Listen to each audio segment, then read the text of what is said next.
Good morning, everyone. Welcome, Evan. Glad to be talking to you. So, good morning, everyone. Thank you for being with us here on a Saturday morning. A warm welcome to the first Business Agility Meetup, Bengaluru. So, it's a very nice Saturday morning, actually. It's not too warm, not too cold. So, it's actually good weather. So, we will ensure that we make it as interesting as possible so that you don't feel distracted with the nice weather that's outside. Anyway, very little can be done with the restrictions still going around. So I'm sure you will find this whole interaction very interesting between us. And we also want you to make it very interesting with us by asking your questions to me, to Ivan, and we will definitely answer them for you. We have Priyank here who will moderate that for us. And as we start this year, it will be very unfair if we don't look back what happened last year. Actually, a lot of people say, like, what happened last year? I don't even know when it came and went by. So in a lot of way, year that wasn't, right? So that is at a personal level. But what did it mean to the corporates? What did it mean to the industries and companies? Actually, did nature throw a true test of agility on us, saying, hey, I'm going to really test you how agile you guys are with this?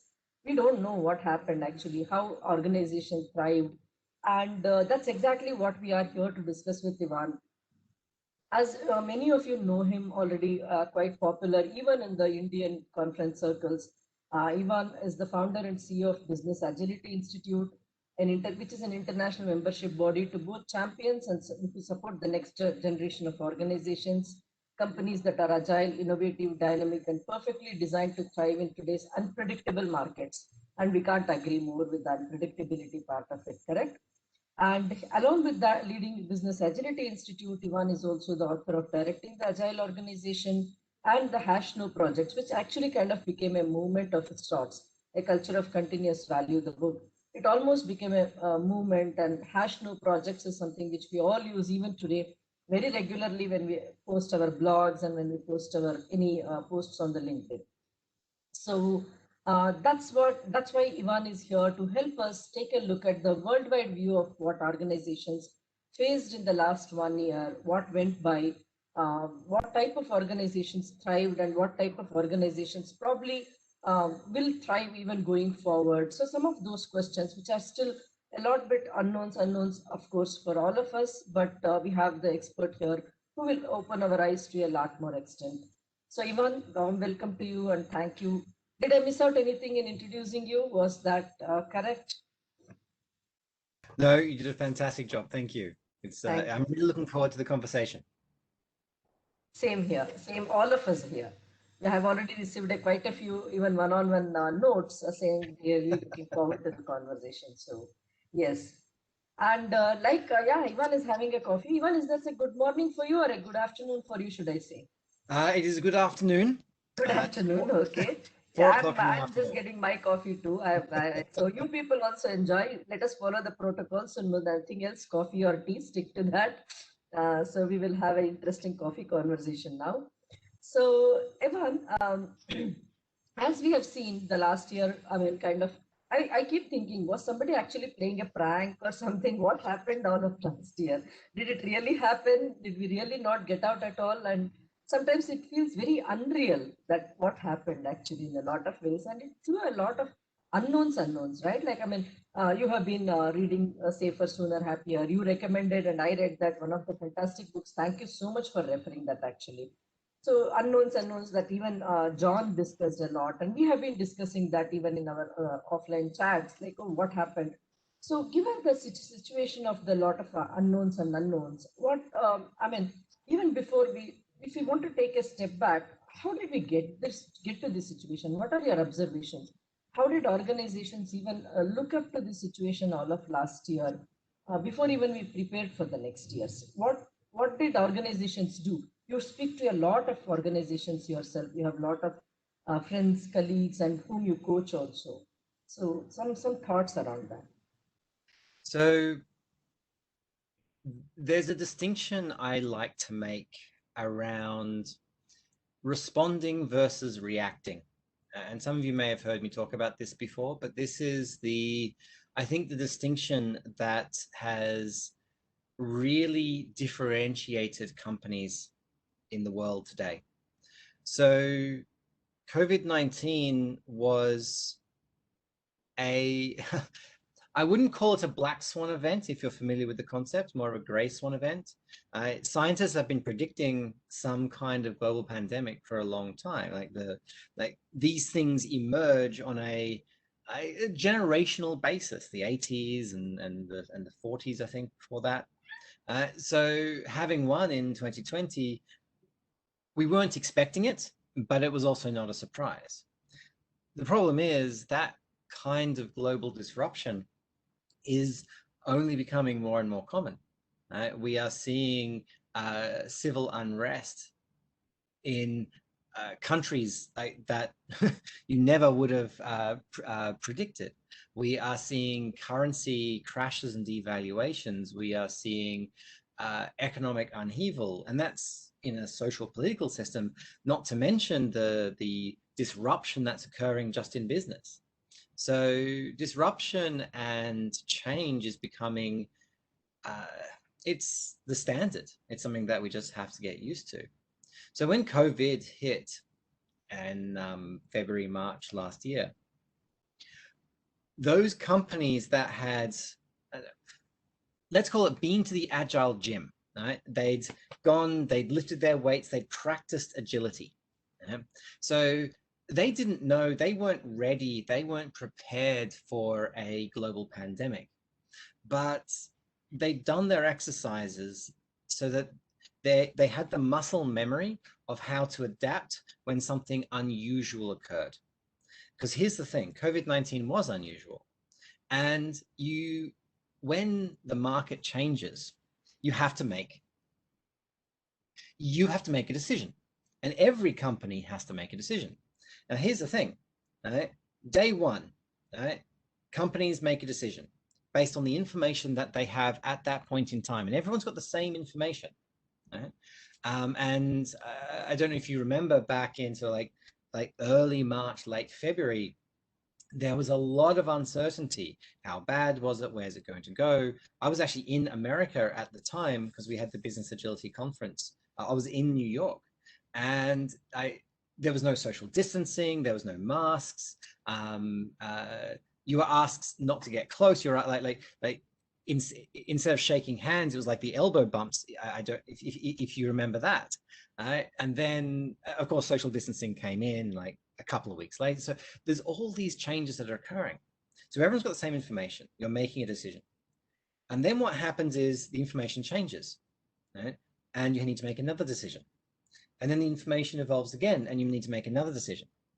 And those organizations that had been to the Agile Gym, and the Business Agility Gym, those organizations that had practiced making strategic decisions that had feedback loops built into them, fast feedback loops built into them, and knew how to listen to the market, the second decision that they made was linked to the first. And then the third decision was linked to the second, because this feedback loop, they knew how to build feedback loops. They knew how to build an emergent or an adaptive strategy, because they've been doing it for their products and services all the time. Those organizations, and that's responding to change. Whereas those organizations that hadn't been to the Agile Gym were reacting to change. New information comes and they make a decision. Right? But they don't know how to build feedback loops in. They don't know how to listen to the market. They don't know how to, or at least not at that cadence. They're used to putting out a strategy and measuring a strategy every 3 to 6 months, right? At maybe even once a year. Right? Now, if you need to make a decision tomorrow, right, because the decision you made yesterday is now out of date, right? Unless you've practiced that, well, we saw what happens. Companies go out of business. And this is that distinction between responding and reacting. And in February and March, you could and up into April, you could see those organizations, those agile organizations. And that was heartening to see in the midst of a global unrest. Yeah, I think that's a good point you brought out. Responding versus reacting. I think we have understood the difference between the two. I think, although it was in books a lot of times, but I think we really understood. Yesterday, I was talking to one of the leaders on another note, and she brought out something called a broken window analogy, something similar to what you're saying. Learning from someone else's experience, because we knew it was coming. Like you said, there was social distancing, like kind of elbow and other things happening, which also meant maybe the days are going to be a lot more stricter with this, and how prepared can we be. We saw China already was going through it. There was a lot of time for us to learn what could we have done better, learning from them. But I think in a lot of way, we thought it's a human mind, I think, which says, no, this will not happen to me. It may happen to the rest of the world, but this will never happen to me. I think all of us went into that freeze mode of, no, I'm indestructible. Nothing can happen to me. But yeah, we all went through that. Thank you for that insights, uh, Ivan. So now, next one, I would like to know, like, we are going to be starting off with a lot of, we don't know what we don't know, right? Because, I mean, some organizations have thrived, while some organizations also are a bit contextual. So obviously they could not, like OTTs and other things really did well, but some organizations like resorts and hospitality, for example, really, I mean, whatever, even if reacting or responding, it was impossible for them to sustain. We saw some of them even closed down. So given that, we really don't know what we don't know while we are stepping into the next year. In another, we are already first quarter down in a couple of a few weeks from now. So how does it look like? How do you think, what as a business leader in this space, what will be your thoughts on what should we look up to, what challenges will be there, and how should we even look at preparing ourselves for that? So let me touch on one point before I answer the question. Those resorts, the airlines, the hospitality industry, no amount of agility is going to save a resort when tourists don't turn up. No amount of being customer centric and listening to your customers is going to make a difference if you don't have any customers. And we did see organizations manage to pivot. Here in Australia, restaurants pivoted to takeaway. Some actually became grocery stores. So they used their suppliers, and instead of like selling meals, they would sell, like, you need fresh fruit and vegetables. Well, like, here's buy a box of fresh fruit and vegetables from us. And so organizations pivoted and adapted. And I can talk to Australia in terms of there was good, not perfect, but there was good government support for those who were disenfranchised and potentially in like a job loss situation.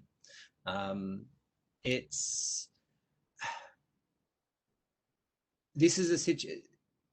The impact was unprecedented to entire industries, and I'm not foolish enough to suggest that agility is the answer.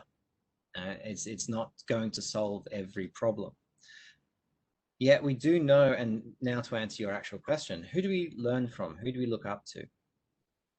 When we see those organizations who have not survived, but thrived in disruption, we need to start looking at what has emerged, what are the patterns. So next week, we are going to launch a research paper on the impact of COVID-19 on the Agile community. This is a piece of research that we ran at the end of last year. The report's ready to go. In fact, it's been ready for about a week, but we've been holding off on publishing it because the State of Agile coaching was coming out at the same time, and I don't like to launch two research papers at the same time. So let me give you, as an audience, a little bit of a preview of what's in that. Right? Because first, I'm going to give you the bad news. There isn't much of a pattern. We started this piece of research because anecdotally, we were hearing two companies, same size, same city, same industry. Right? One has more business than they can handle. The other is on the verge of bankruptcy. Right? And one of the things that we wanted to look at is, what is the pattern, right? Beyond the hospitality industry and the airline industry, right? That was obvious, so we didn't go down that path. But in those industries, and especially we're looking at the agile, those companies where agile coaches were being embedded, right? Who was hiring and who was firing? And the intent behind the research was to help those agile coaches who had lost their jobs know where to look. Right? So maybe you were an agile coach in a bank, right? But I would have liked to have said, you know what, go start applying for tech firms because they're hiring, or maybe go look at these other financial services firms because they're hiring. But the truth is, and we interviewed hundreds of agile coaches. We looked at, and there's a whole bunch of, like, for anyone here who has done sort of statistics at university, there's some very fancy things you can do to look for correlations and patterns inside data. And once we sort of looked at the data and took into account known correlations, there was very little pattern. So it's hard for me to say that there's a particular thing that we should learn from, because there isn't. But what I can say is that there are, not at a pattern level, right, but we can look at specific companies, and we look at those companies that did thrive and ask ourselves why. The truth is, right, part of it was luck. That was definitely a part of it. But part of it comes down to organizations whose leadership, right, were empowering, who listened to their teams, and whose organization was able to engage with their customers at a much deeper level than the products and services. So in reverse order, let's start from the customer perspective. We look at some organizations, and what did they do? They went to their customers and they talked to them, and their customers reached a point. They felt, I don't want to say they felt sorry, right? Because there's no pity in this, but they felt a desire to continue to support their clients, to support their vendors. So the customers would go to their finance department and argue to maintain these contracts and these engagements. And we saw a lot of agile coaches retain their jobs, not necessarily because the agile coach fought to retain the job, but because their clients fought to retain them. And they did that because they were customer centric and they built that engagement. There are other, and then moving backwards, I mentioned about leadership. Those organizations which listened to their frontline staff, who, and Agile 101, right? Empowerment. We don't do empowerment because empowerment's fun, right? Empowerment is hard work. We do it because the people on the front line are the closest to the customer, right? They're the ones who are listening, and they hear and they see what is going on before anybody else. So if they have authority and autonomy to make operational and in fact strategic decisions, right, to benefit the customer and benefit the company, right, and the culture of the company is one that enables that, right, they can move faster than anybody else in the market, right? Because you don't have to wait for that feedback to go up to whoever can make those operational or strategic decisions, which in the case of a global pandemic, we're probably talking months away, weeks at best, months at worst. So if someone on the ground floor can make a decision in days, go nuts. That's exactly what we want to happen. And we saw this with a lot of organizations, so the financial services firms, a lot of them performed incredibly effectively. Retail, like companies like Zappos and so forth, who are known for this. Toyota was able, by a strategic investment in agility pre-COVID, right? They were able to pivot entire production lines to building PPE, like face masks and face shields and all those kind of things, in a week. Right? 5 years ago, it would have taken them 3 months minimum, probably closer to 6, to retool a production line to building something, to producing something new. Right? Because they're building cars one day and face shields and respirators the next. Right? But because they invested in agility and their leadership enabled that, the people on the ground could make the decision to switch, and they did. You got the famous examples of like Tesla and so forth.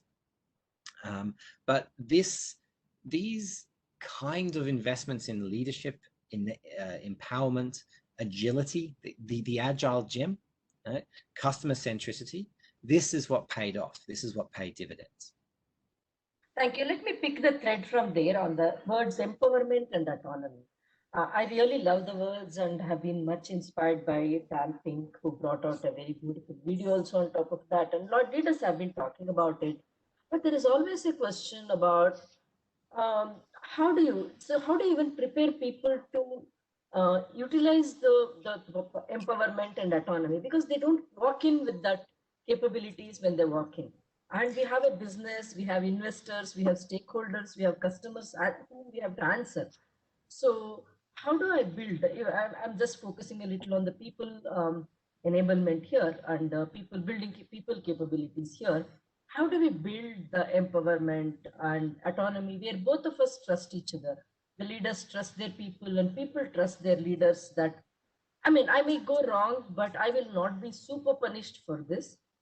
I mean, I have the psychological safety net, so I am empowered, and during that trail of empowerment, there may be a chance that I may fail 1 or 2 times, but I know that my leader will just be okay with it, maybe help me understand a lesson from this and move on. It will not be as threatening as losing my job or something like that, right?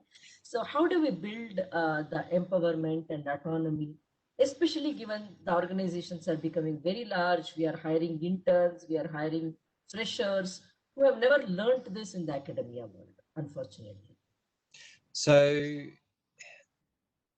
you actually touched on the answer. It's about learning. It's a skill. So I gave a keynote last week or earlier this week. The days blur together. And I told a story about my journey as a leader, right? Back in 2008, when I first became an executive director. This was in the Australian Public Service. And it was effectively why I was a bad leader. and obviously, I got better, or at least I think I got better. People seem to think I got better. But all joking aside, one of the key things I focused on was there are two sides to the sword. Right? It's a double-edged sword. Delegation and ownership. A leader delegates, but a person who is being delegated to must be able to take ownership. Right? And you can, if you want to give the sword a name, call it accountability. Right? The sword of accountability requires those two blades, or those two edges, delegation and ownership, and they are owned by different people. A leader delegates, right? An individual contributor takes ownership. The thing is, they are both skills. And just as much, we need to teach leaders how to delegate. And I don't mean delegate work. I don't mean I need this report by Friday. I mean delegate outcomes. To delegate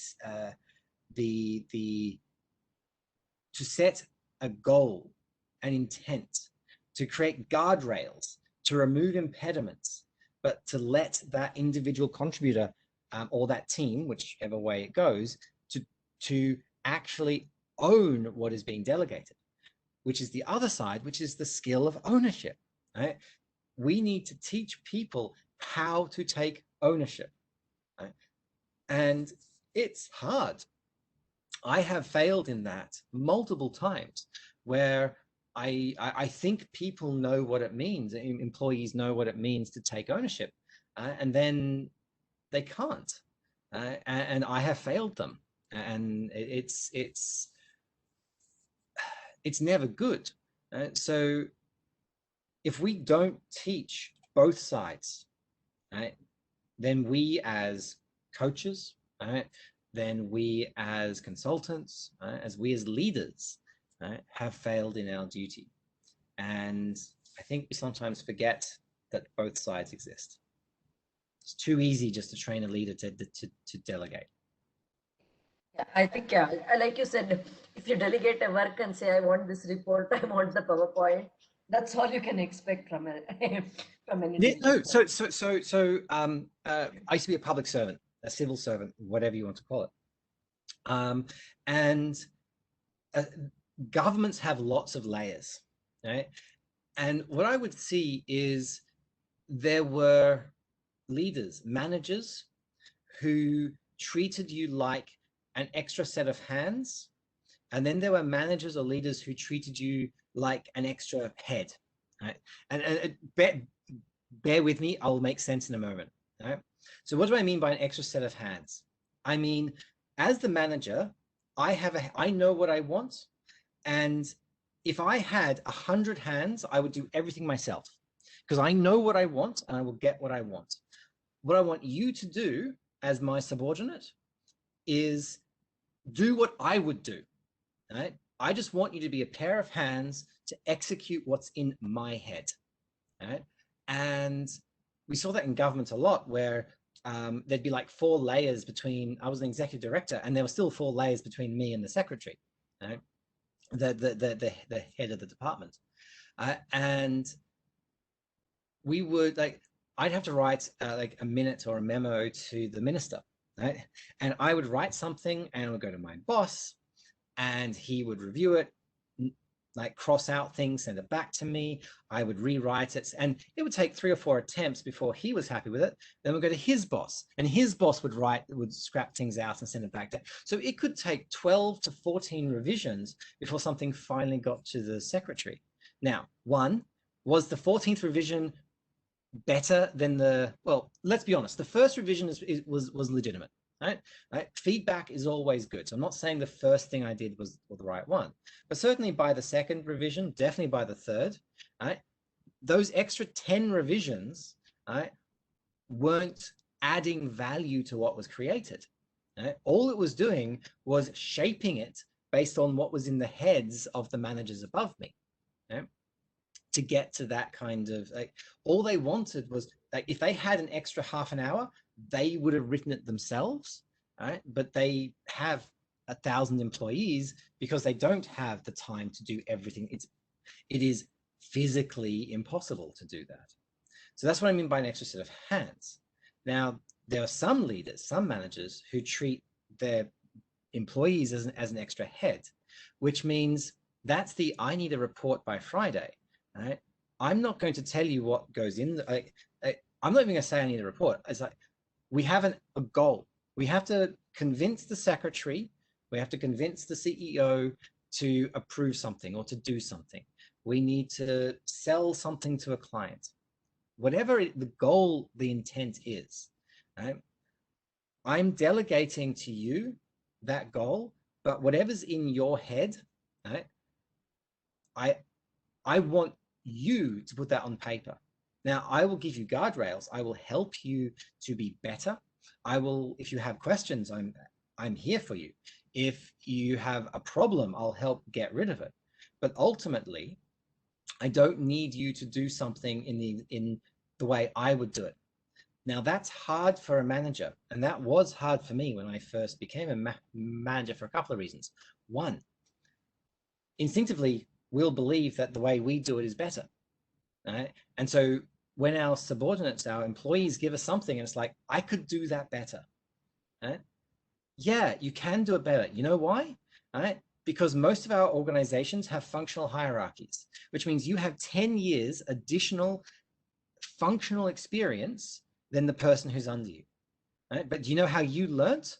By doing it, right? And making mistakes and then doing it better the next time. So as a manager, if all I'm doing is saying, no, I can do it better here, change this, like change these 5 things, I'm not helping you learn. I'm just like, well, you're learning by watching, not by doing. And it takes you a lot longer to learn by watching than it does by doing. So one of the big problems we have is, yes, the people under you aren't necessarily as good as you are at a particular thing by the nature of the functional hierarchy that we have. But a good manager recognizes that. And the question is, it may not be as good as you need, but is it fit for purpose? Right? Does it meet the goal? In which case, step back, let them do it, let them learn. Don't let them fail unnecessarily. Right? Like, and obviously, if somebody's going to a customer, like there's a quality standard they've got to meet. You're still their manager. You still have to ensure that they're doing a good job. Right? But let them try. Let them do something in a different way. And who knows? You might actually discover that the way you've been doing it may not be as good as you thought it was, right? Because what they're doing, whilst it may not necessarily look the same and it may feel odd, may actually have a better outcome for your customers. Right? So have that growth mindset and be willing to be wrong. That's delegating, because that's hiring people for their heads, not just hiring people for their hands. And you have those 2 kinds of managers, and we need more of the head managers and less of the hand managers. Absolutely. I don't know if really Henry Ford said this, but I've seen this quote attributed to Henry Ford saying, whenever I ask for a pair of hands, I don't know why a head also walks along. I don't know if he really said that, but I have actually worked with a lot of managers who have said that. That's unfortunately, but it was good. I learned something from that. So I'm going to be blunt. There are times I want a pair of hands. Absolutely. So the Institute, we are a very small organization. Right? I literally have 1 employee, right? 304 volunteers, right? People like Padma and all the others here doing some amazing things. But as an organization, we are very small. And there are times when it's just like, I just need someone. I literally have a PowerPoint deck, which I've got, and I just need someone to make it look pretty, right? Because that's not my skill set. So there are times I'll go to Fiverr or Upwork and it's like, I've got this. I just need I don't need someone to change the words. I don't need someone to help me create something that is better. I just literally need a pair of hands to make this look good. Now, don't get me wrong. I'm smart enough to know that if you're a graphic designer and you have an idea of how to make it better, I will listen to you. I don't think my ideas on graphic design are better than yours. Right? But I don't necessarily need a full head. So there is a balancing act here. You can be an empowering, open, inspiring leader, but recognize the tension of sometimes you just need a pair of hands. Yeah, I agree. So I think my question that I was about to ask you is kind of related to this. Where we are like hearing a lot of words, even in the meetings, town halls, on business value, right? All the more. Although the word was actually coming out a bit in the last couple of years, where people were saying, hey, don't talk about outputs, let's talk about outcomes. So there was a shift in the words, but now it's like becoming a lot more on talking about business value. OKRs, I think that's one of the biggest buzzwords going around in the industry. and everybody have their own acronym for these things. And then there are, of course, metrics that have a meaning, right? Metrics with a meaning. So are these all the same? We are talking in different languages. Are these like kind of metrics, business value, outcomes, OKRs? Or are we trying to connect multiple things here for something else? We spoke about heads versus hands. So we need to be really setting the goals, metrics, and objectives better so that our actually people know what is expected of them. We cannot expect something by not giving exactly what we want them to do. That's like part of the delegation that we were talking about as well. If you are not very good at delegating, you cannot expect outstanding result, even if the person owns it 200%, because your delegation itself is not really. So how do you set that how do you set that flow of helping the identifying business value or the metrics or the OKRs, whatever we call them? How do we set that right? How do you think leaders should do that? So I just throw in the chat and I'll say that loud for anyone who can't see the chat. Recently, we have created a more refined definition of what business agility is. Right? For the longest time, we've used the domains of business agility, which is that round. Hang on, I'll just show it to you. One second. This thing. Right? For the longest time, we've used this as kind of our definition of what business agility is. Now, this is good because it gives you the characteristics of an agile organization. But more and more, we just needed a short description. But the shorter something is, the less nuance is in it.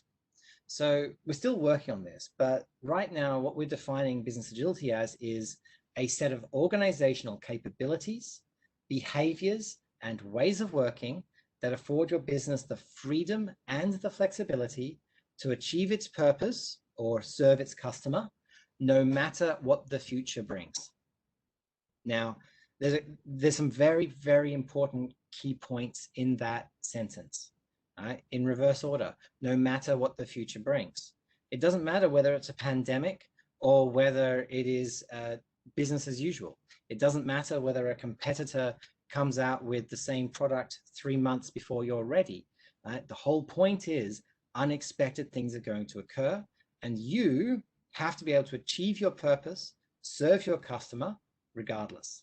Right? The freedom and the flexibility, that's about the employees. It's making sure that the people can do what they need to do without all that excess bureaucracy.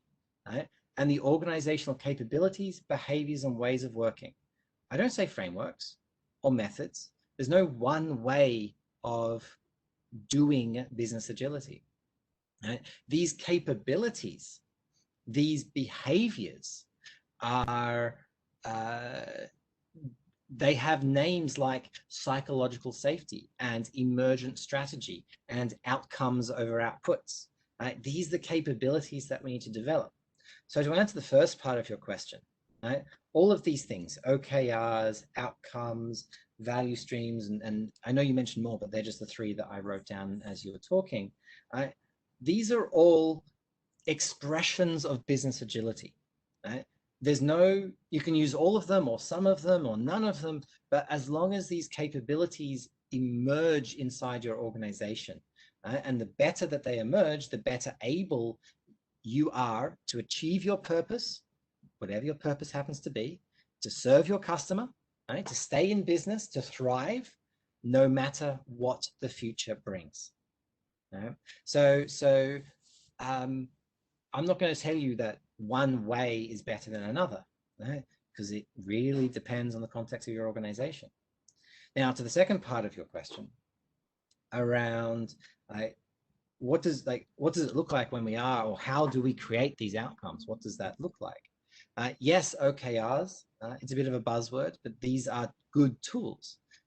The key is to understand why.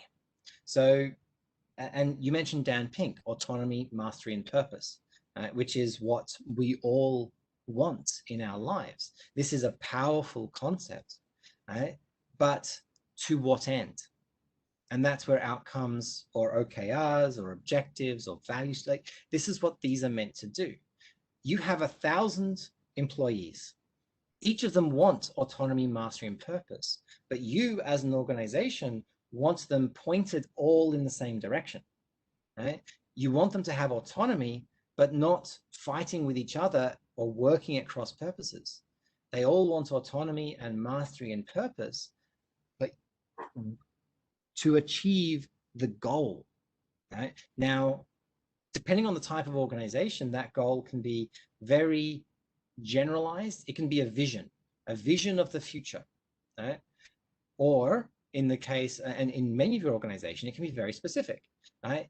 Our outcome, or like a vision could be, or a vision or a mission. We want to be India's #1 provider of XYZ, right? We want to deliver a service to our customers that enables them to get from Bangalore airport to their hotel as quickly as possible. Because let's face it, I would love someone to be able to do that, because that is a painful journey. Right? That's high level. Right? Now, let's imagine you're a taxi service. Right? That may be all the outcome, vision, OKR that you need. And you let every single operator find their own way to achieve that, because that's the goal. That's what you're trying to achieve. Now, you're a tech firm, right, or a bank. You're probably going to have a lot tighter outcomes with measures.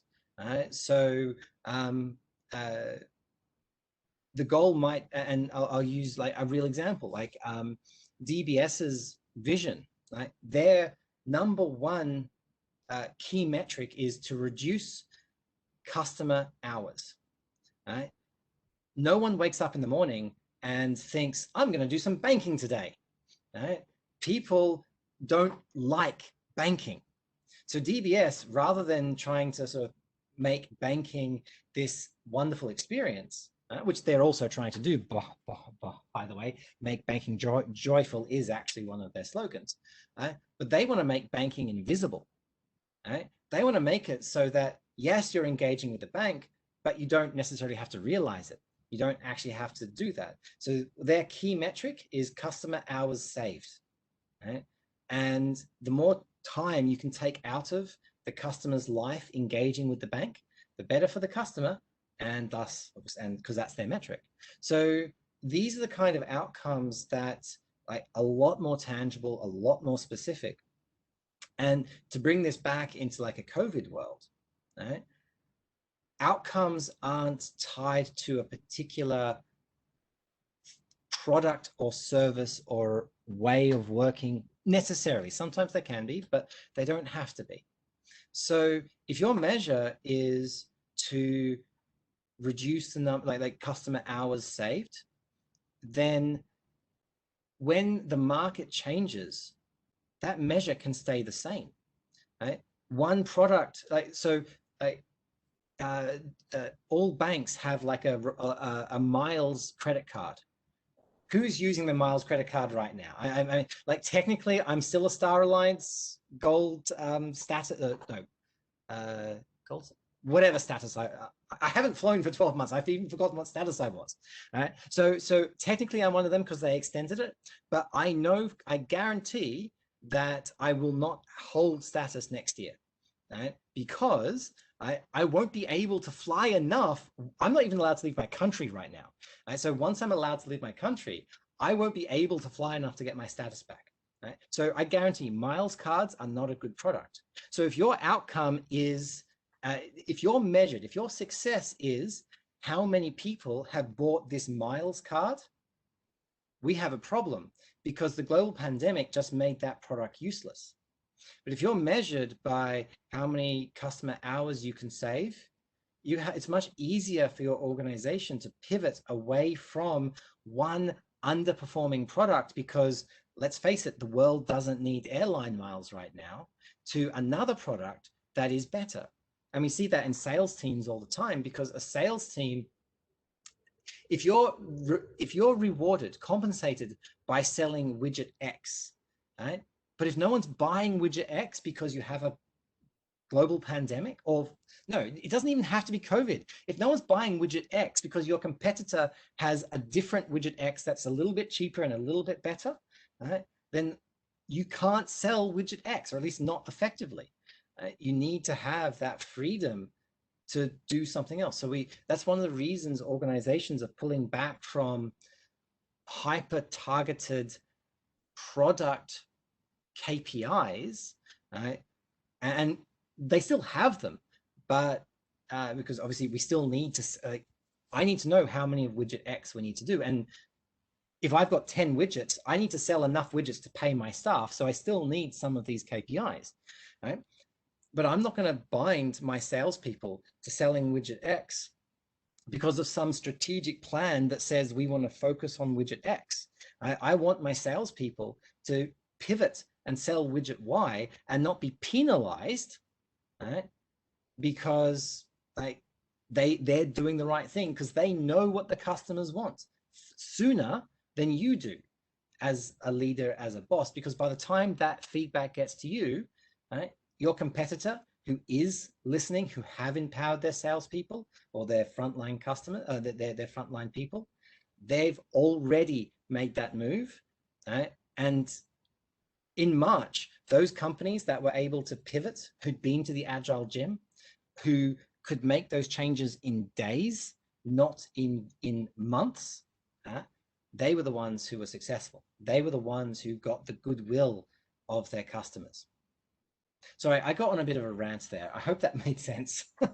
Absolutely, yeah. I mean, when I'm taking the notes, absolutely, it's all coming in together. Yeah, and I think we can go on, but I would love to open this to a bit more of the audience now. Please, Fair enough. yes. And actually, we have something for the audience. Actually, Ivan, we are going to look up to you after this, and we are going to give away some goodies for some of the best questions the audience asks. So here is their chance actually. So they could also. We already have it. Some of them. So Priyank, can I request you to take a look at the Q&A and moderate that for Ivan, please? Oh, yeah, sure. So couple of questions that are there, 4 questions. One is about supply chain and another one is about the job market. And then one more is an observation. So I'll go one after the other. First question, the biggest disruption occurred in global supply chain. What are the businesses so impacted, the Toyotas and the Walmarts of the world, strategizing to bring in redundancy to deal with such situations in future? I sometimes call COVID-19 or rather the problem of COVID-19, this is what happened when you over lean. Right? And those of you who are familiar with lean and the 7 or 9 wastes, depending on who you read, inventory waste, transport waste, we've been leaning out supply chains for a generation, right? Since about the 70s and the 80s. Right? Now, the problem is when there's no buffer, when there's no resilience in the system, you have a fragile system, not an agile system. And so what we're seeing is organizations building more agility into their supply chain, a little bit more buffer. They're always going to be lean. They're always going to, because obviously there's a cost to all these wastes. Right? And there's a balance between risk or managing risk and actually, well, how much it costs to manage that risk. So a lot of organizations are putting in place alternate systems, alternate supply chains. They're looking at localized, some things they're bringing sort of inshore or nearshore so that you don't have well, larger issues of distribution. You've also got issues, you've also got solutions where some organizations are moving towards different kinds of technologies, robotic process automation, RPA, and to a lesser extent, AI. These kind of systems are starting to come into play to keep some of the efficiencies, but also build resilience where other parts of the ecosystem may not have been more visible. But for every challenge to the supply chain, there's also an opportunity. So with everyone working from home right now, we're seeing a much greater use for remote workers. There's much greater, there's a growth in outsourcing in certain sectors. And there's been a decrease in outsourcing in other sectors, so pros and cons. So the idea that the global supply chain is like disrupted is true, but disruption isn't a bad thing. Right? There are some losers in a disruption, the people who are heavily geared and invested in the old way, right? But those who can pivot, right? And in a supply chain, you need to be able to have some agility. They were the ones who were successful. Great. Let me move on to the next. I think this is more of an observation. I'll just read it out because it has come up from one of the participants today. There are organizations who utilize this pandemic time as an opportunity to up their online services compared to offline and increase the pricing. Now, more or less out of pandemic, they're able to reap the benefits. Yeah. So we call this, so there's a fine line between thriving and profiteering, right? There are organizations, bad actors, who are profiteering out of a crisis. And it is something that we need to, there's a moral aspect, but there's nothing wrong with doing well, right? By adapting and being effective when the rest of the world is struggling. We saw this in World War II. Those factories that were able to be more effective, be more efficient, and produce and shift their production were successful. Their employees got more work, they earned more money, right? And those that were not, well, were not. Right? That's not profiteering, right? That's being successful. And sometimes there's a fine line, but you definitely need it. Yeah, I like that. The other two questions are more related to the job market. I see it that way. First question: what is the global impact of unemployment, and how do you see world recovering now? So it's really bad, or rather it was at the end of last year. So let me share something with you. Can I share my screen here? Am I allowed to? Can you see? Oh, what's going on here? Can you see the PDF document? Yes. Yes. Yep. Yes. Okay, fantastic. So this chart, percentage of roles lost compared to roles gained since the end of March 2020. All right, that's not a good ratio. 98% compared to 2% of organizations who have grown compared to those who have shrunk. And specifically, we're talking about agile roles here. We're not talking about just every employee. We're talking the agile community.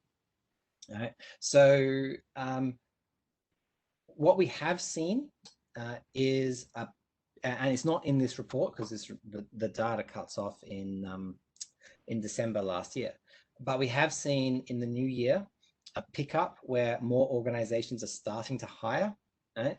But unfortunately, we've also seen that there are a lot of organizations were holding off on making the redundancies until like after Christmas and after the New Year period and so forth. And so we've also seen an uptick of organizations laying off their teams in about February. All right. But I think now, for the first time, we're probably starting to reach parity, like 50-50, organizations that are firing people towards organizations that are hiring people. The other stat which may be of relevance is, where is it? There it is. All right. So so this is how long people have been searching for work, right? Even right now, we are still seeing most people, not everyone, right, finding work within about 1 to 2 months. Right? Others finding work, right? In some places, it's taking more than 2 years. Right? And actually, part of the problem we have is people who are unemployed pre-COVID are actually finding it much harder to find work now. Someone who lost their job because of COVID is generally finding work within a couple of months. Someone who was unemployed pre-COVID is quite likely to still be unemployed. It's not fair, it's not good, but it is what the statistics, what the data is telling us. So this report comes out in next week. I think on the 11th. Actually, no, it comes out on the 11th because that's the 1-year anniversary of the pandemic declaration.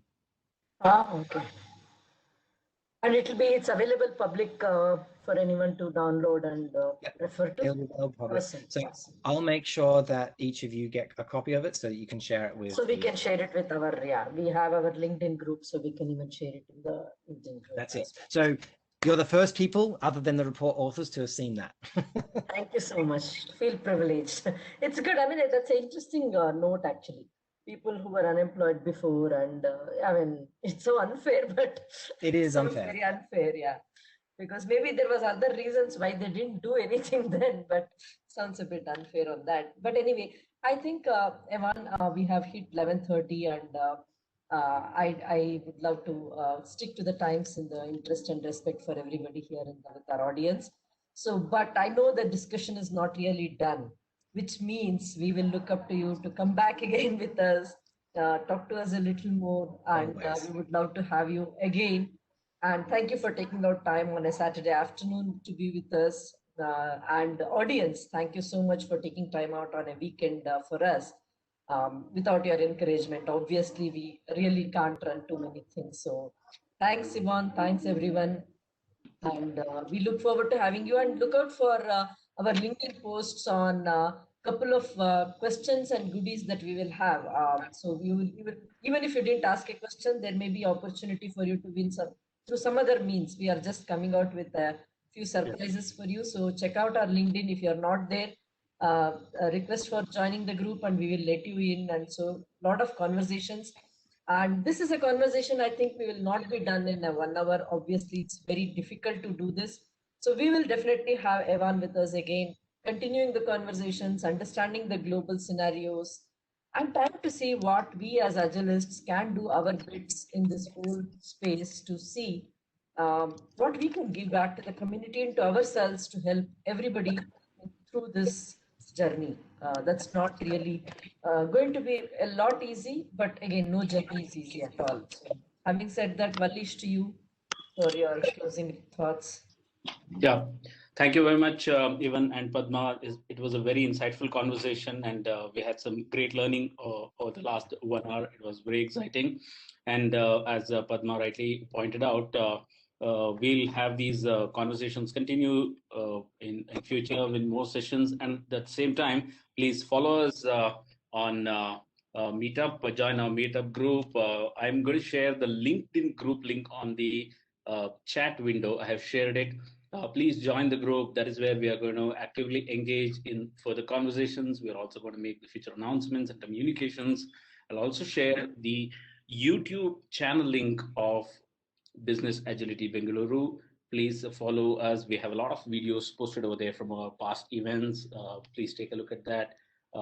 Subscribe and share the word, and let's grow and make this community better in the days to come. Thank you, everyone, for taking our time and making this such a special event. Thank you, guys. Thank you so much. Thank you. Yeah.